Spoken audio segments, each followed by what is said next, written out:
YS Jaganmohan Reddy ఈసారి జరిగే assembly సమావేశాలకు హాజరవ్వాలని మంత్రి గుమ్మడి సంధ్యారాణి సవాల్ విసిరారు. ప్రజా సమస్యలపై మాట్లాడాలనుకుంటే అసెంబ్లీకి వచ్చి జగన్ మాట్లాడాలని హితవు పలికారు. ప్రజల తరపున నిలబడి మాట్లాడలేని జగన్ కు ప్రతిపక్ష హోదా ఎందుకని ప్రశ్నించారు. గంజాయి మొక్క అనేది ఎక్కడా కనిపించకుండా జీరో చేసి ఈరోజు ఆ ఘనత మా ముఖ్యమంత్రి మా చంద్రబాబు నాయుడు గారికే దక్కింది. కాబట్టి ఈరోజు అక్కడ ఉన్నటువంటి ప్రజలందరికీ కూడా కాఫీతో మనం పెద్ద కంపెనీస్తో ఒప్పందాలు చేసుకుంటే వాళ్ళకి మంచి ఫలితాలు వస్తాయి, వాళ్ళకి డబ్బులు సంపాదించుకునేడానికి మంచి అవకాశాలు వస్తాయి, గిరిజనుల తాలూకా సమస్యలు తీరుతాయని పెద్ద మనసుతో గౌరవ ముఖ్యమంత్రి గారు మొన్న చేసుకున్న ఎంఓయూలో చాలా చక్కగా గిరిజన రైతులకి ఉపయోగపడింది. మనం ఎక్కడైతే ఈ బెర్రీ బోరర్ మనకు వచ్చిందో అక్కడ ఆ బెర్రీని మనం కలెక్ట్ చేస్తున్నామో, దాన్ని బాయిల్ చేసి ఎలాగైతే భూమిలో పాతేసామో దానికి ఒక కేజీకి 50 రూపాయలు ఇస్తున్నాం. అంటే దాదాపుగా ఒక ఎకరాకి 20 నుంచి 25,000 కూడా ఆ రైతులకు వెళ్తుంది. ఎందుకంటే ఒకవేళ ఎక్కడైనా పురుగు సోకని దగ్గర ఉంటే అక్కడ బాగానే పంట వస్తుంది. పురుగు సోకిన దగ్గర మాత్రం ఇలా చేసుకుంటూ వాళ్ళకి నష్టపోకూడదని ఇంత పూర్వం ఎలాగైతే మనం కేజీ 50 రూపాయల లెక్క ఆ కాఫీ గింజలు కొంటున్నామో అలాగే వాళ్ళు నష్టపోకూడదు, అవి లేతగా ఉన్నా ముదరగా ఉన్నా కానీ 50 రూపాయలు ఇచ్చేస్తున్నాం. ఇంకా దాని మీద రైతులు ఎవరైనా కష్టం ఉంది అని అంటే దాని మీద కూడా సీఎం గారు ఆలోచిస్తానని చెప్పారు. ఎందుకంటే రైతులకు నష్టపరిహారం అయితే మాత్రం పంట నష్టపరిహారం వెంటనే చెల్లించాలనే ఉద్దేశంతో వాళ్ళందరూ కూడా తగిన చర్యలు తీసుకుంటున్నాం. ఏ రైతులు కూడా ఆందోళన చెందాల్సిన అవసరం లేదు. అలాగే చుట్టుపక్కల ఉన్న ప్రజలు కూడా చాలామంది ఏం జరిగిందని ఆందోళనలో ఆతృతలో అడుగుతున్నారు. ఏం జరగలేదు, మన కాఫీ బ్రాండ్ ఎక్కడికి పోలేదు, మన కాఫీ అంత చక్కగానే ఉంది. చిన్న పురుగు సోకడం వలన ఇబ్బంది పడ్డాం, అది కూడా మనం తగ్గించుకుంటున్నాం. దాని మీద కంటిన్యూగా 1 ఇయర్ దీని మీద మానిటరింగ్ కూడా ఉంటుంది.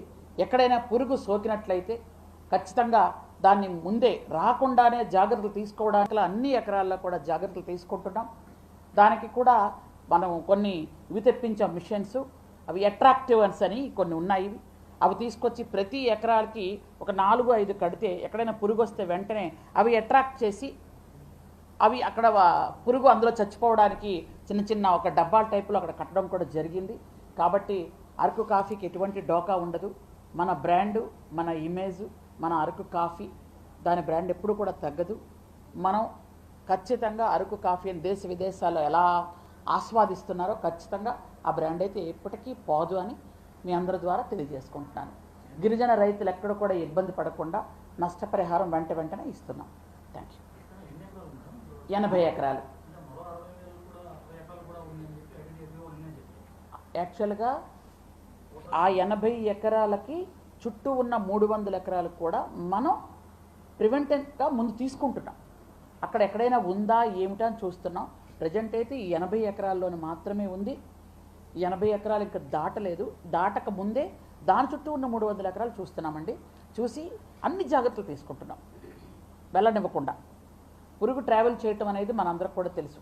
ఆ ట్రావెల్ చేయడానికి మార్గాలు ఏమిటంటే మనిషే ఖచ్చితంగా కొంచెం అంటే మనం ఈ తోటలోకి వెళ్ళి ఇంకో తోటకు వెళ్తే ఖచ్చితంగా వెళ్ళిపోతున్నాయి. కాబట్టి అందరికీ మనం లోపలికి వెళ్ళడానికి మొత్తం అందరికీ అప్రాన్స్ ఇస్తున్నాం. ఒక సెపరేట్ డ్రెస్ పెట్టారు, షూలు పెట్టారు, అవన్నీ కూడా చేస్తున్నామండి.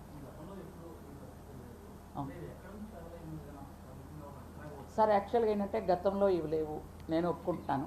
కానీ మీకు ఇంతకుముందు కూడా చెప్పాను, వేరే స్టేట్లో ఉంటే దీన్ని పెద్ద సీరియస్గా తీసుకోకుండా వాళ్ళు ఈ బెర్రీని బాయిల్ చేసి వాడుకుంటున్నారు. అంటే అది అంత ప్రమాదకారి కాదు అని. ఒకసారి బాయిల్ చేస్తే ఇంకా పురుగు బయటికి రాదు.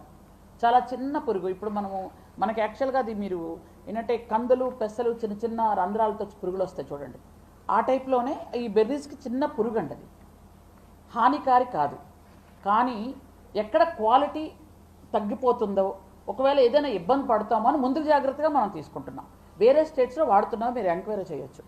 బాయిల్ చేసి వాడుతున్నారు. కానీ మన సీఎం గారు ఏమన్నారు అని అంటే వాడొద్దు, ఆ పురుగు ఏంటంటే స్ప్రెడ్ అయిపోతుంది, మనం వదిలేస్తే స్ప్రెడ్ అయిపోద్ది. అది స్ప్రెడ్ అవ్వకుండా దాన్ని కంట్రోల్ చేయడానికి మనం బాయిల్ చేసి భూమిలో వెంటనే అక్కడే పెట్టి పాచేస్తున్నామండి. అది తగ్గుతుందనే మనం జాగ్రత్తలు తీసుకుంటున్నాం. ఎందుకంటే పురుగు వచ్చింది ఆల్రెడీ. ఇప్పుడు అది దానికోసమే జాగ్రత్తలు తీసుకోవడానికి మళ్ళీ ముందుకెళ్తున్నాం మనం. ఎస్, అది ఎందుకంటే ఇక్కడ నుంచి మనం తీసుకొని వెళ్ళి అక్కడ పెడుతున్నాం కాఫీ. యాక్చువల్గా ఇక్కడ ప్రోడక్ట్ ఏదైతే ఉందో ఈ ప్రాసెసింగ్ యూనిట్ అక్కడ ఉంది, అక్కడ తీసుకువెళ్తున్నాం. దానివల్ల అక్కడ సోకడానికి అవకాశం ఉందని అక్కడ జాగ్రత్తలన్నీ కూడా తీసుకుంటున్నారు. ఏంటి సోదరులు?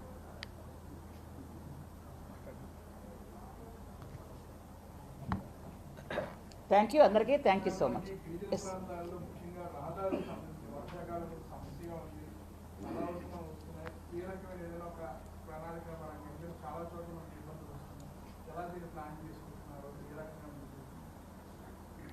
థ్యాంక్ యూ సోదరా.